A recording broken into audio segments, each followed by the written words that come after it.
Oke. Sekarang hubungannya sama bikin struktur yang adil. Pertama-tama harus melalui yang namanya original position, posisi awal.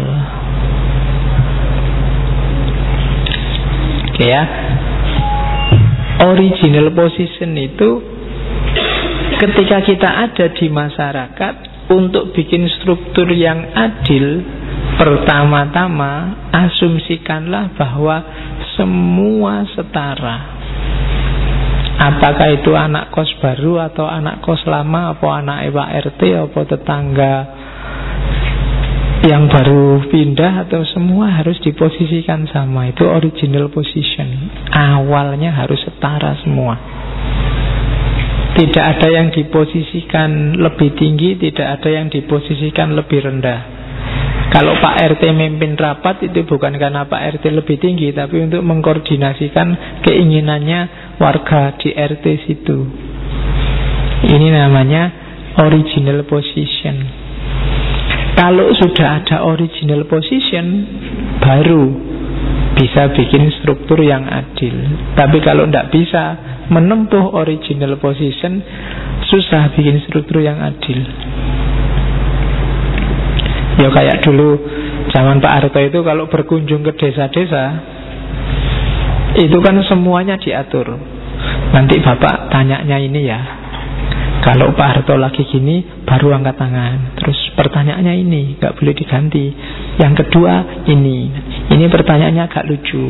Karena itu nanti setelah tanya semua bareng-bareng ketawa ya. Terus saya zaman kecil dulu ngerti yang kayak gitu, diatur. Dan yang tanya itu bukan orang dari desa situ, biasanya sudah dibawa dari mana gitu.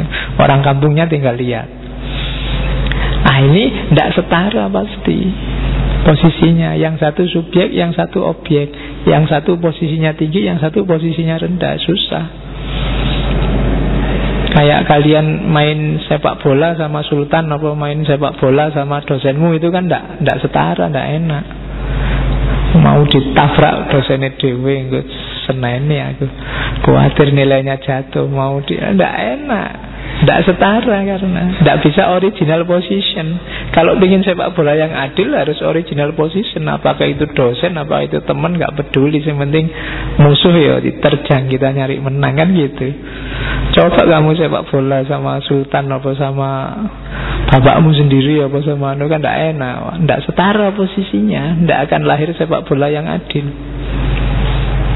Jadi bikin struktur yang adil harus original position, harus ada di level yang sama. Makanya tadi kelas sama dosen sama mahasiswa susah. Kenapa? Tidak bisa original position. Ya kalau kamu berani dosennya masuk, Pak kita original position ya, tidak usah peduli dosen apa mahasiswa, materinya kita cari bareng-bareng, model kuliahnya kita rancang bareng-bareng. Nah, itu bisa original position kalau kayak gitu. Tapi kalau apa-apanya dari dosennya, ya berarti belum original position. Strukturnya berarti belum adil. Untuk bisa adil harus original position. Cirinya apa original position itu? Yang pertama rationality, rasionalitas. Yang kedua freedom. Yang ketiga equality. Jadi kalau sudah ada di original position, tiga hal ini langsung terwujud. Rasio jalan, orangnya bebas, dan posisinya setara. Kalau sudah kayak gini, bikin kontrak sosial apapun akan adil. Karena kita setara, pasti untuk kepentingan bersama. Nah, terus untuk original position syaratnya dua. Yang pertama apa? Teori selanjutnya namanya veil of ignorance, selubung ketidaktahuan. Veil itu kan hijab, jilbab. Selubung ketidaktahuan. Yang kedua, sikap tidak memihak kepentingan, mutually disinterested attitude. Yang kedua dulu ya. Jadi setelah original position terwujud, pasti tidak ada keberpihakan, nggak ada saling iri, nggak ada kok itu lebih kaya ya, kok itu lebih pintar, tidak ada.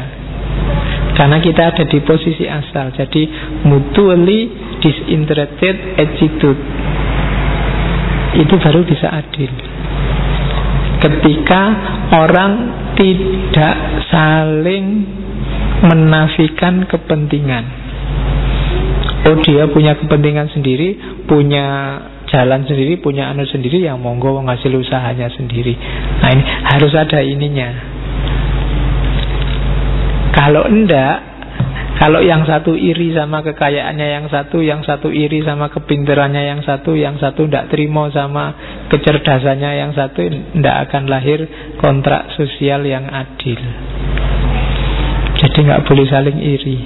Oh, enak situ partainya besar, enak situ yang isinya orang pinter-pinter, kita ini yang bodoh-bodoh, rakyat kecil nggak ngerti apa-apa. Kalau ada kayak gini berarti tidak bisa mutually disinterested attitude. Jadi harus saling mau kerjasama tanpa melihat kepentingan masing-masing. Yang kedua syaratnya itu tadi, veil of ignorance. Jadi veil of ignorance itu singkirkan semua yang kita ketahui, hijabi semua yang kita ketahui tentang orang lain. Nggak usah dipikir, wow ini dosenku nggak usah dipikir, oh ini anaknya pinter nggak usah dipikir, ini orangnya pernah dipenjara dulu. Nggak usah. Namanya veil of ignorance. Peduli amat sama semua atribut yang lain yang dia miliki. Itu namanya veil of ignorance. Peduli amat dulu pernah punya pacar apa enggak, peduli amat dia ini anaknya gampang marah apa enggak, peduli amat duitnya banyak apa enggak. Kita bikin kontrak sosial bersama. Itu namanya veil of ignorance. Itu jadi syarat untuk orang bisa nyampe di original position. Kalau enggak bisa. Kalau kamu mau bikin kontrak masih beda-beda, yang sini mengedepankan hajinya, yang sana mengedepankan intelektualitasnya, yang sini mengedepankan status sosialnya, yang sini membawa darah birunya, enggak akan jalan struktur yang adil. Jadi original position membutuhkan veil of ignorance. Oke. Teorinya ini, veil of ignorance itu kalimatnya. Kalimat kalau di bukunya ya. Orang yang melakukan kontrak dalam original position itu anggaplah bukan merupakan wakil warga dari garis keluarga, dari generasi apa. Anggaplah mereka orang biasa, sama-sama rasional, sama-sama bermoral, beretik, bebas, dan sederajat.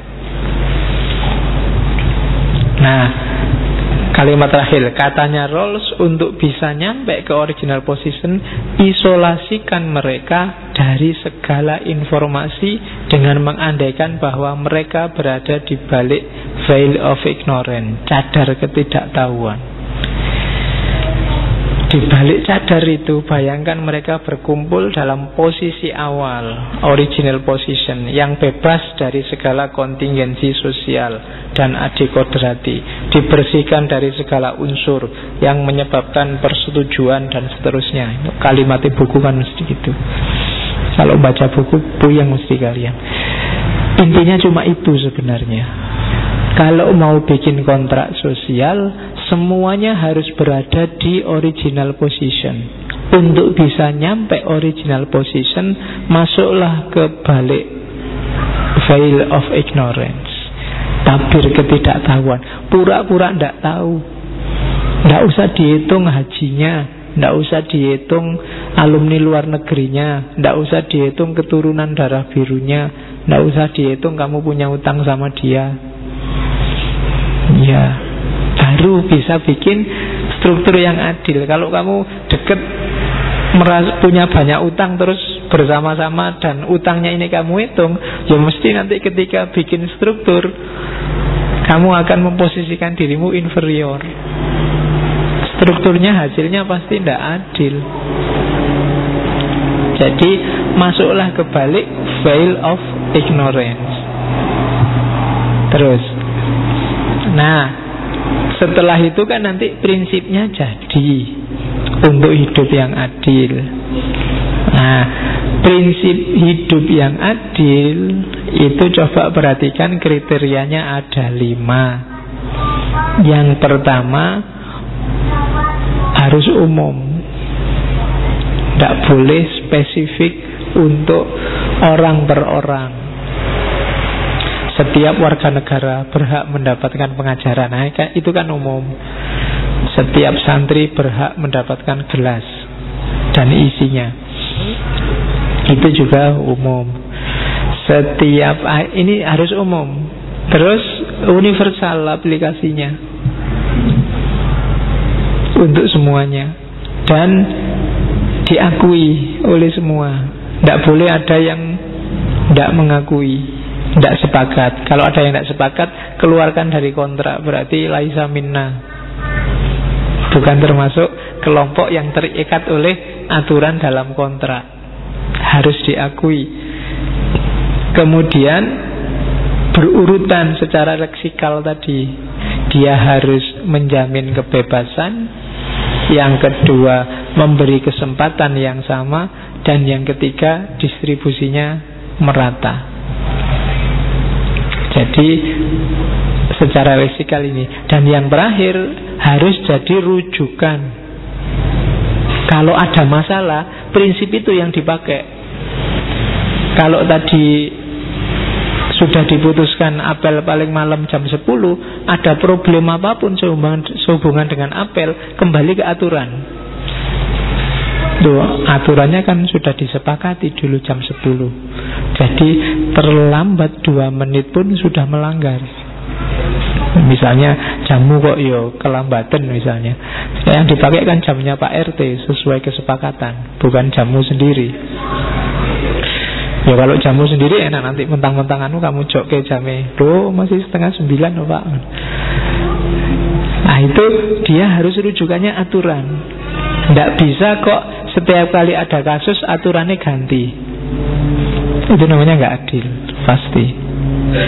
Jadi mentang-mentang temennya padahal sudah ada aturan bareng, begitu ada kasus ini ndaklah diganti dikit-dikit lah, dimodifikasi dikit. Nah itu namanya ndak adil pasti. Mentang-mentang temennya kena kasus KPK misalnya, ayo undang-undang KPK-nya diganti deh, jangan yang itu. Nah itu pasti ndak adil. Jadi kriteria keadilan itu prinsipnya harus umum, aplikasinya universal, diakui secara publik, berurutan secara leksikal, dan jadi pedoman rujukan. Kalau sudah kayak gini berarti strukturnya adil. Nanti ada ilustrasi gimana cara mendistribusikan kue secara adil. Misalnya ada 5 orang, dipotong jadi 5. Itu cara distribusi yang adil, yang sesuai prinsip-prinsip keadilan. Itu ada syaratnya. Kalau di antara contohnya di John Roll itu, syaratnya apa? Yang bagi dan motong, dia ngambil jatah terakhir, jangan ngambil jatah paling awal. Karena kalau dia ngambil jatah paling awal, ngirisnya mesti dibelok-belokkan biar dia dapat jatah paling besar, dia dapat paling awal. Kalau dia ngirisnya keliru, ada yang kebesaran, bukan dia yang dapat jatah. Kalau itu mesti nanti jadinya ada adil. Maka jangan jadi orang yang bagian ngiris kue, karena ada potensi tidak adil kalau kamu ngambil duluan. Kadang-kadang kan kamu kan gitu, kamu iris dulu cepet-cepet biar kamu ngambil duluan. Teorinya yang ngiris harus ngambil belakangan.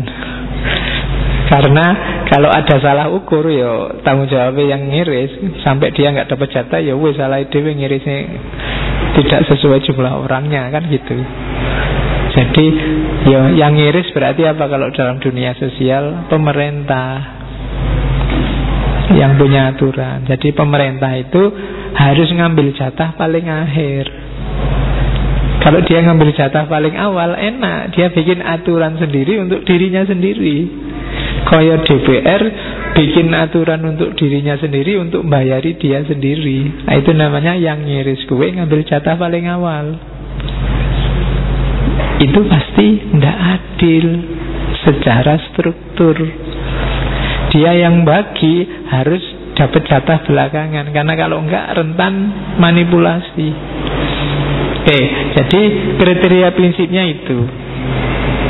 Kemudian ada lagi rumus untuk menyusun prinsip yang adil. Rumusnya adalah rasionalitas asas maksimin.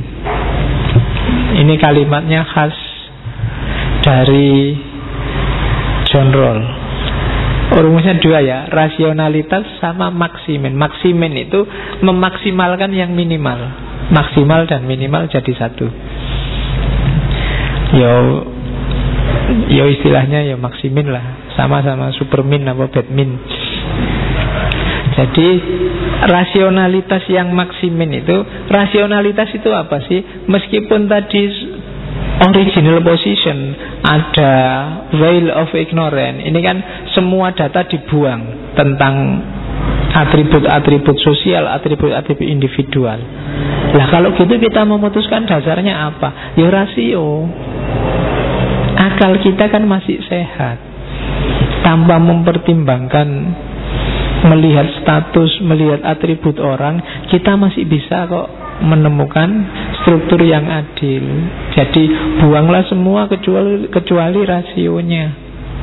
Ya kalau rasio ini dibuang ya rasio mikir. Tenang aja, kita masih punya akal sehat. Jadi dasarnya cuma akal sehat. Jadi rumusnya untuk menemukan prinsip yang adil, pertama harus akal sehat, rasio. Yang kedua maksimin. Maksimin itu memaksimalkan kondisi yang minimal. Di buku-buku contohnya gambar tabel itu, tapi kalian membacanya mesti susah tabel itu. Jadi maksudnya gini,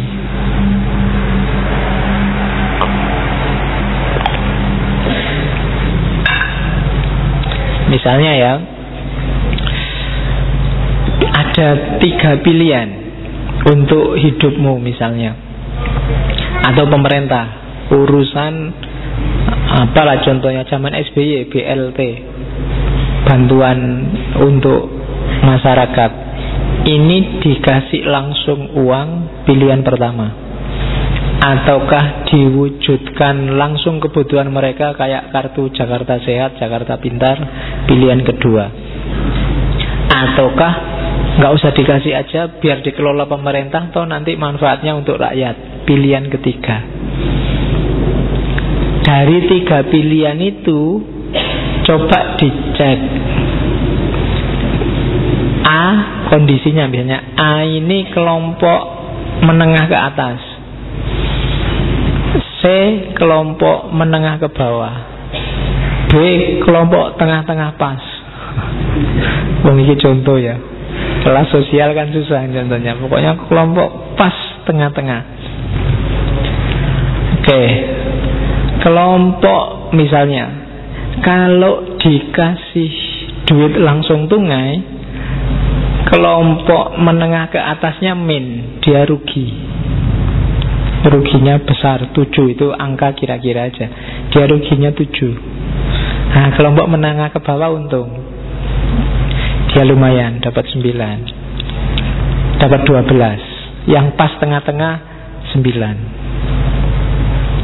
Nah, kalau diwujudkan dengan jasa kayak kartu Jakarta Sehat, Jakarta Pintar, itu kelompok menengah ke atas, wong dia nggak dapat, tetap min, dia nggak dapat jatah. Kelompok menengah ke bawah untung besar, kelompok kecil ya untung. Kalau dikelola oleh pemerintah, kembali ke rakyat, yang menengah ke atas ikut merasakan, yang menengah ke bawah juga merasakan, yang pas di tengah-tengah juga merasakan. Nah, maksimum dalam kondisi minimum itu kalau dijondol apa? Yang dipilih harus alternatif yang semuanya untung. Tidak boleh ada yang rugi.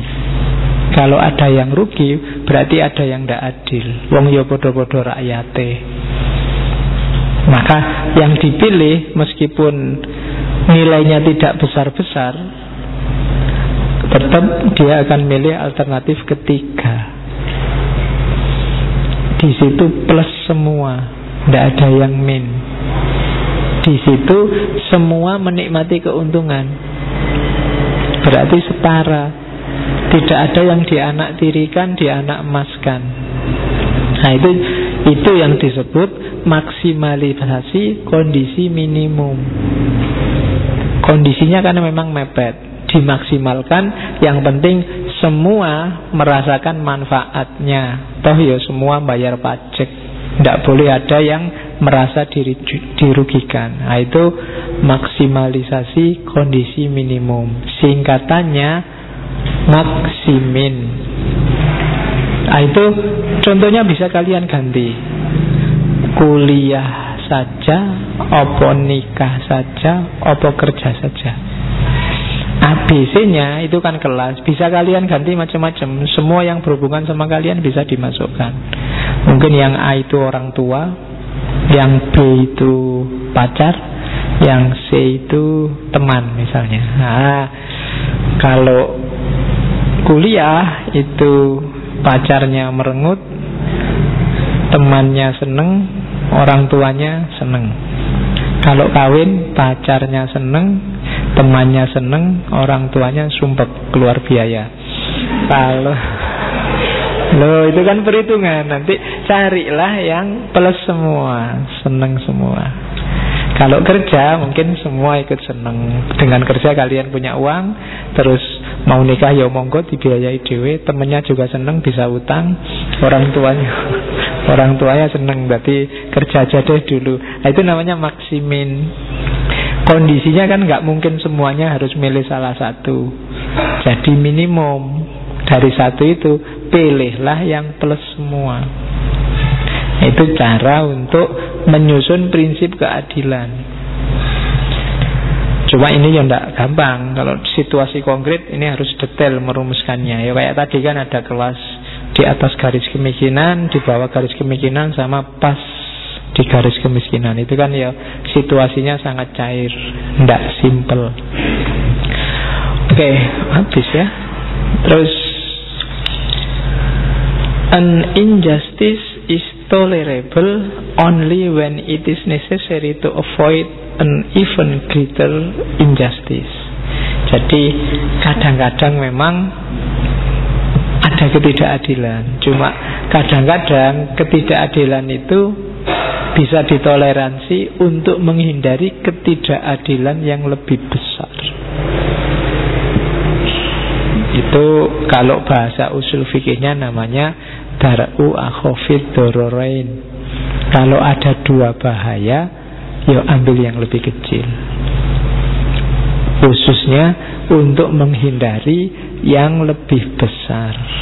Itu teori keadilannya John Rawls. Oke. Ada lagi dari bukunya, ada kalimat menurut saya menarik. Many of our most serious conflict are conflict within ourselves. Those who suppose their judgment are always consistent are unreflective or dogmatic. Jadi sebagian besar konflik serius dalam hidup kita itu konflik within ourselves, konflik dalam diri, bukan konflik dengan orang lain sebenarnya. Ini yang sering jadi sumber ketidakadilan. Kita tidak bisa mengalahkan diri kita sendiri. Egois, nyari enaknya sendiri, nyari menangnya sendiri.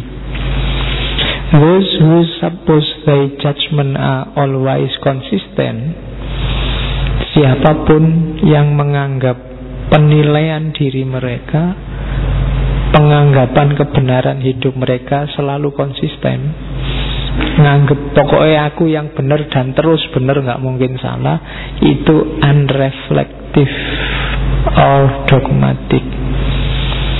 Jadi siapapun yang merasa aku itu benar terus, gak mungkin salah, wong aku ngaji filsafatnya ya rajin,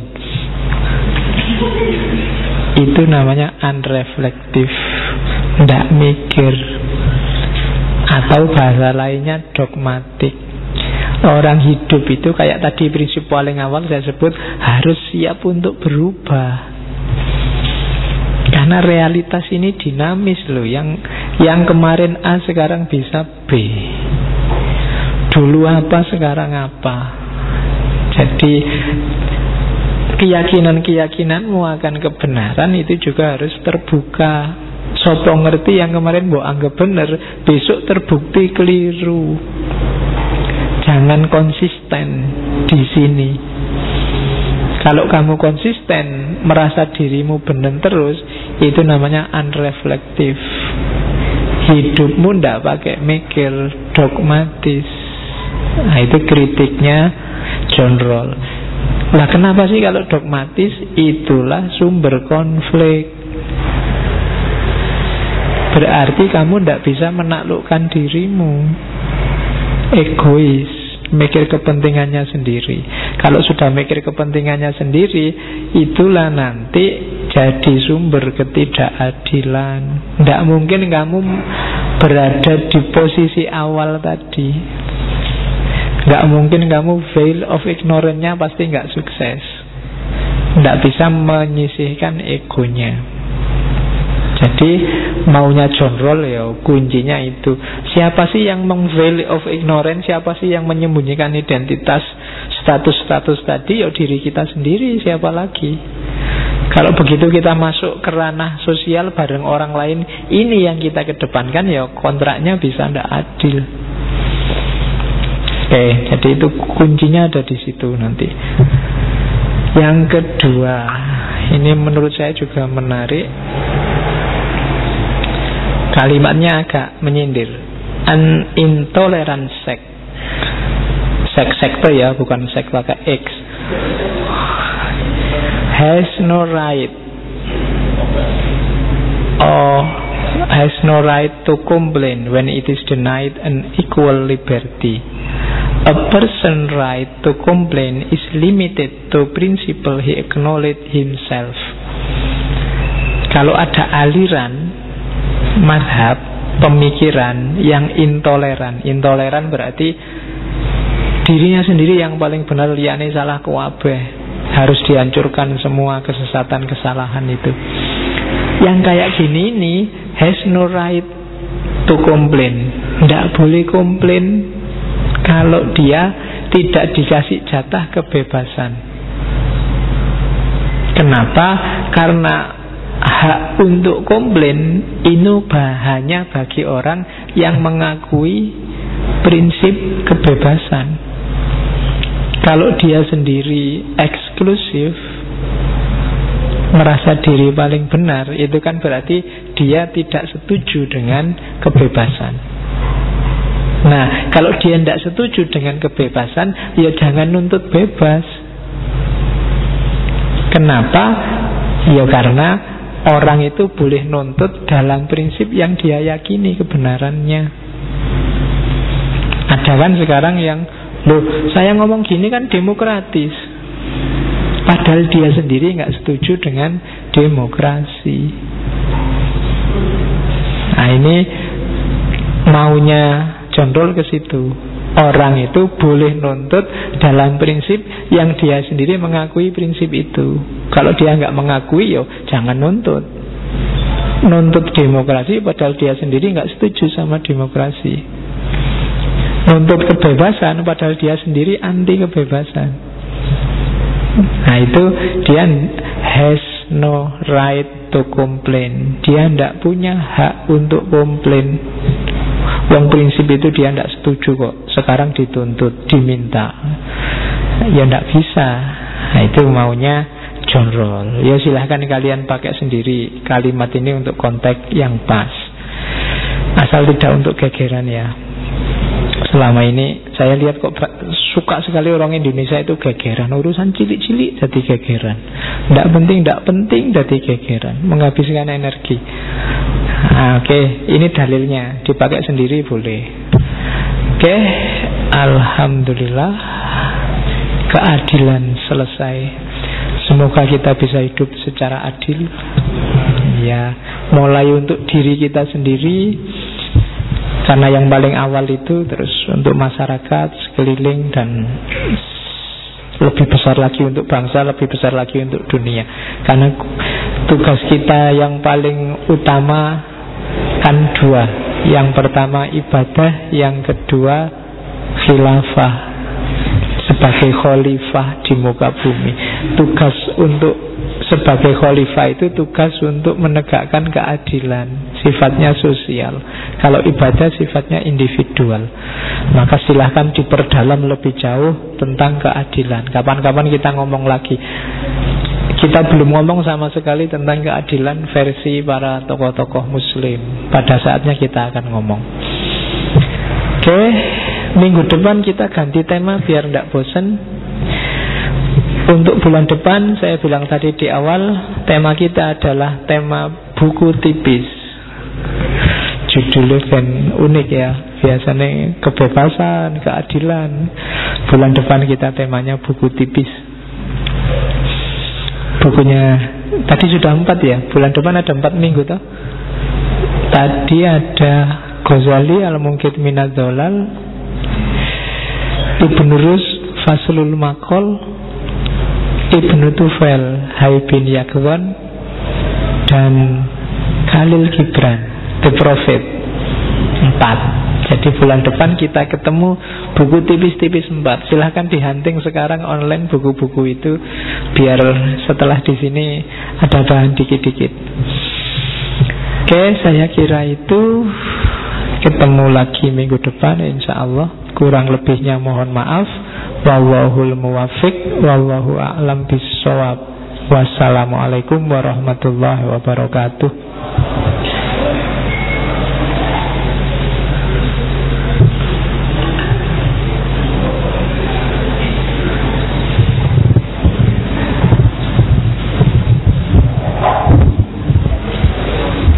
Terima kasih kami sampaikan kepada Pak Faiz yang sudah menyampaikan materi sampai malam hari ini. Mari kita akhiri ngaji kita malam hari ini sama-sama membaca Alhamdulillahirabbil alamin. Jadi teman-teman, kopi sama teh kayaknya masih, silahkan kalau yang ingin menambah boleh. Kita akhiri. Assalamualaikum warahmatullahi wabarakatuh.